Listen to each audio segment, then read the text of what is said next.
नमस्ते, कार्यक्रम ब्रेक थ्रुमा स्वागत छ तपाईलाई। म सुभाष पण्डितको। प्रयास मिडिया प्रणालीको उत्पादन कार्यक्रम ब्रेक थ्रु तपाई हरेक दिन राति 8 बजे सुन्दै आउनु भएको छ।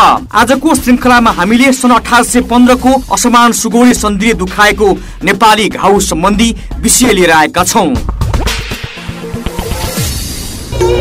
आफ्नो नखाई खाई अर्काकै गुण गाउँछौं, सुगौलीको घाउ माथि नुन चोक किन लाउँछौं।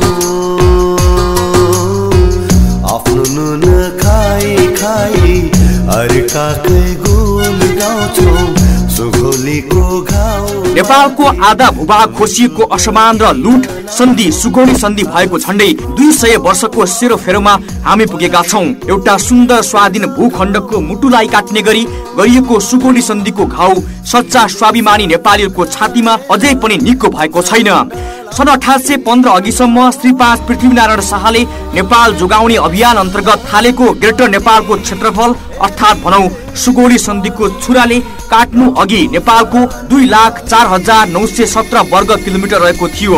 त्यसपछि सुगौली सन्धिले असमान दस्तावेजले काटेपछि नेपालको आकार खुम्चियो र बन्यो 1,47,181 वर्ग किलोमिटरको नेपाल। यसपछि पनि हामीले सुख पाएका छैनौं।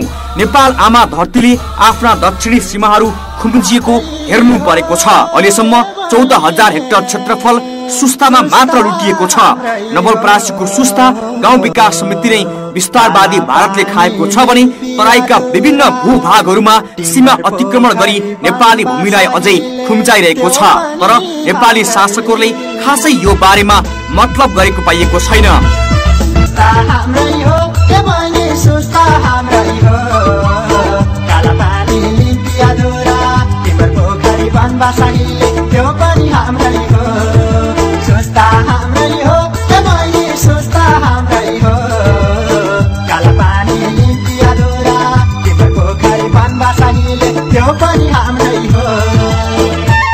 सेनापति प्रकरणपछि सरकारबाट बाहिर फालिएको बेला माओवादीका अध्यक्ष पुष्पकमल दाहालले असमान सुगौली सन्धिका बारेमा महेन्द्रनगरमा केही कुरा ओकलेका थिए। पृथ्वीनारायण शाहकै छोरा नातिहरू तिनीहरू चाहिँ फेरि पहिलेका काठमाडौँका राजाहरू जस्तै भोग विलास ऐश आराममा मात्रै रहन थाले। त्यसकारण उनीहरूले अंग्रेजका विरुद्ध निरन्तर लड्न सम्भव थिएन। उनीहरूले आत्मसमर्पण गर्नु अनिवार्य थियो। सुगौली सन्धि वरिपरिका सन्धि सम्झौताहरू र नेपालको त्यति बेलाका राजाले सम्पूर्ण भूभाग छोड्न गरिएका बाचा कबुलहरू विस्तारित नेपाल सतलजदेखि टिस्टासम्म र नेपालको सम्पूर्ण तराई बुझाएर भए पनि बच्नको निम्ति गरिएको आत्मसमर्पण हेर्यो भने अहिले पनि तपाईँ हामीलाई बडो लज्जा बोध हुन्छ। जङ्गबहादुरले अंग्रेजको सेवा गरेको हुनाले एउटा वफादार कुत्तालाई जसरी कलो फाल्ने गरिन्छ त्यसै गरी अंग्रेजले पनि यो वफादार कुकुरले 1857 को सिपाही विद्रोह दबाउनको निम्ति ठूलो सेवा गरेको हुनाले कलोको रूपमा दिएको स्थिति हामीले देख्नु पर्यो। यो हाम्रो अधिकार थियो, यो हाम्रो अधिकार हो।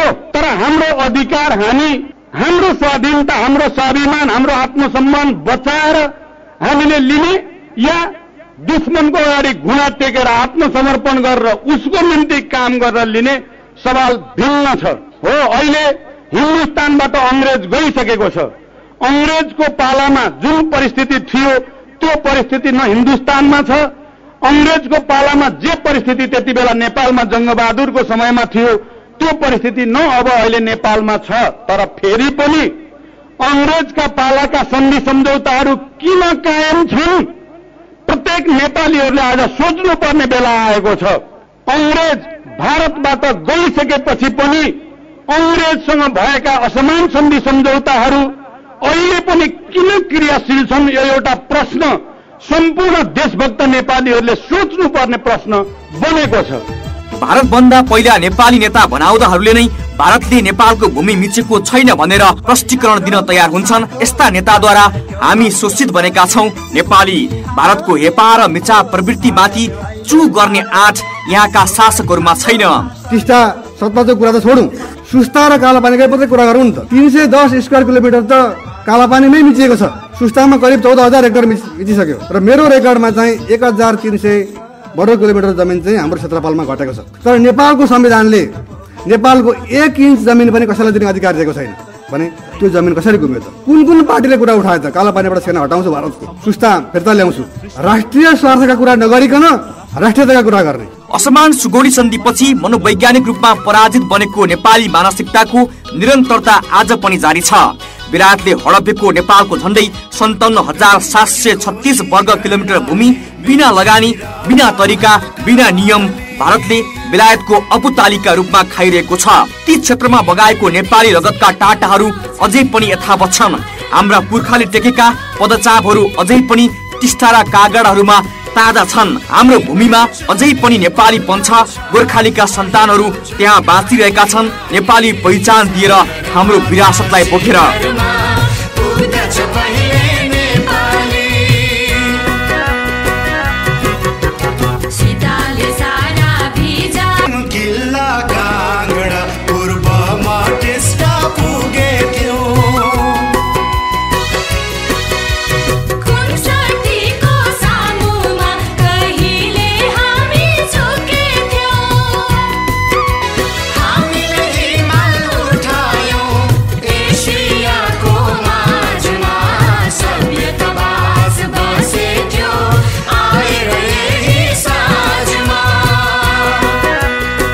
भारतीयहरू हाम्रो इतिहाससँग किन त्रस्त छन्?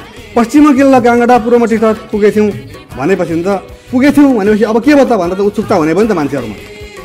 आज म तपाईँको अगाडि उभिएको छु एउटा नेपालको एउटा अभियानकर्ताको रूपमा। वास्तवमा यो गीत मैले सुनेको थिएन भने हुनसक्छ म आज यो रूपमा उपस्थित पनि हुने थिएन।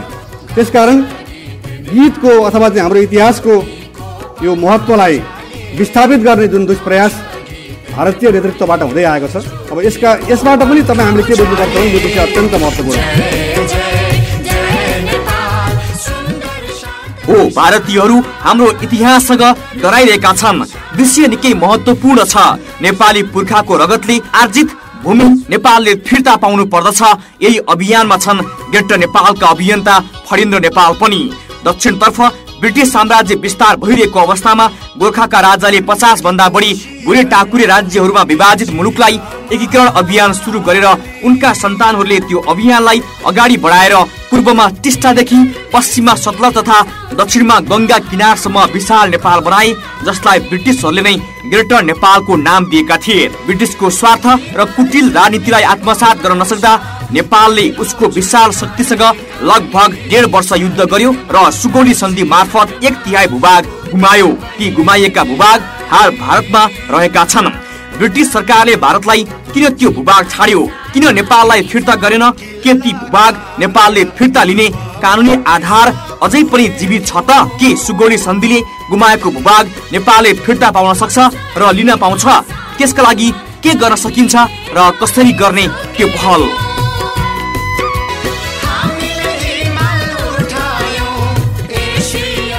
ग्रेटर नेपाल भन्ने आवाज हामीले किन उठायौँ भन्दा यो जायज आवाज हो, यो वैध आवाज हो र यो न्यायिक आवाज हो र यो अन्यायका विरुद्ध उठेको आवाज हो कि हाम्रो जमिन 1815 डिसेम्बर 2 मा प्रस्ताव गरेर 1816 को मार्च तारिखमा नेपालले सही गरेर गुमाएको जमिन चाहिँ 1947 अगस्त 15 मा इन्डिया इन्डिपेन्डेन्ट भयो र अगस्त 14 मै पाकिस्तान इन्डिपेन्डेन्ट भइसकेको थियो। त्यो इन्डिया भन्ने टेरिटोरी भित्र रहेको जुन भूभाग हो त्यसैलाई नै इन्डिया र पाकिस्तान भनेको। इन्डिया भन्ने मुलुक चाहिँ 47 अगस्त 15 भन्दा अगाडि थिएन। त्यति बेलाको इन्डियालाई त इन्डोनेसियादेखि बर्मासम्मलाई इन्डिया भनिन्थ्यो। नेपालको जुन भूभाग अहिले इन्डियाको हातमा छ। इन्डियाको स्वतन्त्रताको संग्राममा नेपालका बिपी कोइरालादेखि लिएर मनमोहन अधिकारी, केशरजंग रायमाझी लगायतका धेरै नेताहरू लडेका छन्। त उनीहरू किन लडे? उनीहरू पनि त्यहाँबाट अंग्रेज गइसकेपछि नेपाल स्वतन्त्र हुन्छ राणाहरूबाट र नेपालको भूभाग पनि स्वतन्त्र हुन्छ भन्ने उद्देश्यले पनि लडेका थिए। डाक्टर काशीराज उपाध्याय जो चाहिँ लखनऊमा पटना छेउमा लड्नु भएको थियो, उहाँले मलाई एकपल्ट के भन्नुभएको थियो भने हामी चाहिँ अब इन्डिया गएपछि, इन्डियाबाट ब्रिटिस गइसकेपछि हाम्रो भूभाग पनि फिर्ता हुन्छ भनेर पो इन्डियाको साथमा लगेर चाहिँ इन्डिपेन्डेन्ट वारमा हामी चाहिँ समावेश भएका हौँ। हामी चाहिँ उनीहरूको लागि लडिदिने अनि हाम्रो जमिन चाहिँ उनीहरूले लिने, यो अन्याय हो भनेर उहाँले बोल्नु भएको थियो। र अहिले हामी के भन्दैछौँ भने 1815 को डिसेम्बर 2 मा प्रस्ताव गरेको सुगौली सन्धिमा जति जमिन गुमेको छ त्यो जमिन चाहिँ 1947 को अगस्त 15 मा स्वतन्त्र भइसकेको त्यो हामीले फिर्ता लिन सकेनौँ राजनीतिक कारणले। राणाहरूले के सोचे भने त्यहाँका जनता ब्रिटेन विरुद्ध लडे, तिनीहरूलाई फिर्ता लिने हो भने त हामी विरुद्ध लड्छन्, हाम्रो शासन समाप्त हुन्छ भनेर उनीहरूले लिएनन्। तर जमिनको मुद्दा, माटोको मुद्दा, क्षेत्रफलको मुद्दा यस्तो मुद्दा हो जसलाई 1000 वर्षसम्म पछि पनि उठाउन सकिन्छ। जसरी चीनले 400 वर्ष पुरानो मकाउ चाहिँ फिर्ता लिनको निमित्त उसले मुद्दा उठाएर मकाउ फिर्ता लियो। पोर्चुगल त करिब 600 वर्षको अगाडिको उपनिवेश हो, के अरे गोवा पोर्चुगलको उपनिवेश हो, त्यो भारतले लियो। हाम्रो त भर्खरै अब 2016 मा 200 वर्ष पुग्छ, तर इन्डियाले लिएको त अस्ति भर्खर 47 मा हो, 65 वर्ष लगभग पुग्न लाग्यो। नेपालका विद्वान र राजनीतिज्ञहरूमा त सुगौली सन्धिमा गुमेको भूभागप्रति कहिले पनि आदर गरेको पाइएको छैन। उनीहरू मध्ये धेरैले वाइगात भने र अव्यावहारिक भन्दै पाखा लगाउने कोसिस गरे र आज पनि त्यो क्रम जारी छ। देशको भूगोल खोज्नेहरूलाई, विशाल नेपालको माया गर्नेहरूलाई, लुटेको भूमि फिर्ता लिन माग्नेहरूलाई अछुतको जस्तो व्यवहार यहीका राज्य सञ्चालकहरूले पटक पटक गर्दै आएका छन्। पुर्खाको कमाई हो त्यो भूमि। नेपालको इतिहासलाई भुल्न खोज्ने प्रवृत्ति नै नेपालको दुर्भाग्य हो। इतिहासलाई पुनरावलोकन गर्न पर्छ भन्ने मान्यतालाई हामीले कहिले आत्मसात गरेनौं। अझ त्यो भन्दा पुनरावलोकन र परिमार्जन त हाम्रो रगतमा बगेन। ग्रेटर नेपाललाई वाइघाटको श्रेणीमा राख्ने कोसिसहरू भइरहेका छन्। उथल पुथल गर्ने गरी पृथ्वीनारायण शाहले देखेको सपना आज पनि नेपालीहरूले देख्न जरुरी छ। हामीले हाम्रो पुर्खाको पोखिएको रगत र बगेको पसिनाले भिजेका सतलज र टिस्टाहरू देख्न आवश्यक छ। हाम्रो माग र खोजी के हुनु पर्दछ, तर त्यस्तो भएन। केवल सत्ताको खेलमा भ्रष्टाचार, अनियमितता र राष्ट्रिय स्वाभिमान र स्वतन्त्रतामाथि बारम्बार हमला अनि हस्तक्षेप सीमाका जनताले देशको भूगोल मिचेको माया गरेर कराइरहनु पर्ने मात्र अवस्था छ विद्यमान। उनीहरू मिस्नेहरूसँग डिनर र ककटेलमा रमाए अनि सिंहदरबार र बालुवाटार भित्र पनि यो क्रम मिस्न दिए। सुस्ता र कालापानीहरू ओझेलमा परे। लगभग 60 वर्ग किलोमिटर जमिन मिचिसक्दा पनि आज देशको कुल क्षेत्रफल कति हो भनेर हिसाब किताब गर्नुपर्ने अवस्था आइसकेको छ। भविष्यसँग नडाट्ने हो भने हामीले इतिहासलाई भुल्नु हुँदैन र इतिहास हाम्रो विशाल थियो। त्यो विशाललाई बिर्सन खोज्नेहरूले नेपालीहरूलाई कमजोर बनाएका छन् र आफ्नो अस्तित्व मिचिदा पनि मौन बस्न बाध्य गराएका छन्। तर अब मौनताको ब्यारोमिटरको हद नागिसकेको छ र 200 वर्षको क्यालेन्डरको मिति नजिकै आइरहेको छ। लगभग 200 वर्षको मौनतालाई तोडी अब इतिहासलाई खोज्नु पर्ने बेला आएको छ र बेलायतलाई सोध्नु पर्ने बेला आएको छ। तिनीहरूले हामीबाट खोसेर लिएको भूगोल हामीलाई किन फिर्ता गरेनौ? को हो त्यो अर्को पक्ष जसलाई के आधारमा दायित्व दिन बाध्य भइयो? अनि छिमेकी भारतलाई भन्न मन छ तिमीले मिचेको हाम्रो भूगोल फिर्ता गर। तिमीसँग त सुगौली सन्धिको भूगोलको हिसाब किताब गर्न बाँकी छ। त्यो पनि कुनै दिन आउँछ, किनकि इतिहास दोहोरिन्छ। के थियो त्यो हाम्रो भूमि छिनाल्ने सन्धिभित्र?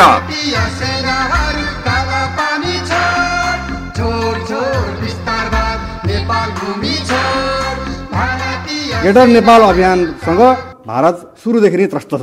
किनभने ग्रेटर नेपाल अभियान हामीले भारतमा रहेको भूमि मागेका होइनौँ। सन् 1815 डिसेम्बर 2 तारिकमा बेलायतले एउटा नेपाल र भारतको बीचमा लडाईँ सकिसकेपछि महाकालीदेखि पश्चिमको भूभाग त हामीले गुमायौँ। त्यति बेलै 1815 को मे 15 मा अख्तर लोडी र अमर सिंहका बीचमा एउटा सन्धि भएको छ। त्यो सन्धिले चाहिँ नेपालको सिमाना सतलजसम्म हो पश्चिममा र महाकालीदेखि सतलजसम्मको भूभाग चाहिँ नेपालले हारेको हुँदा छाड्नुपर्छ भनेर त्यहाँ 1815 को मे 15 मा अख्तर लोडी र यतापट्टिको सेनानायक अमर सिंहको बीचमा सन्धि भयो। त्यो युद्ध समाप्त भयो। त्यति बेलाको ब्रिटेनले बदनियत राखेर मे 15 मा त्यहाँ सन्धि भयो। तर 1815 को चाहिँ डिसेम्बर 2 तारिकमा उसले फेरि अर्को पत्र पठायो, प्रस्ताव पठायो कि नेपालले त्यति मात्रै होइन, महाकालीदेखि पश्चिम टिस्टासम्मको सबै तराई र मेचीदेखि पूर्वको सबै पहाड छाड्नुपर्छ भनेर एउटा प्रस्ताव पठायो। त्यो प्रस्ताव चाहिँ 15 दिनभित्रमा नेपालले सही गर्नुपर्छ। अर्थात् 1815 को डिसेम्बर 2 भनेपछि 1815 को डिसेम्बर 17 सम्ममा नेपालले सही गरिसक्नु पर्नेछ भनेर पठाइएको थियो। तर त्यसमा नेपालले सही गर्न मानेन। दरबारमा विवाद भयो। बढ्दा बढ्दै 15 दिनमा सही गर्नुपर्छ भनेकोमा 93औं दिनका दिन चाहिँ नेपाल दरबारले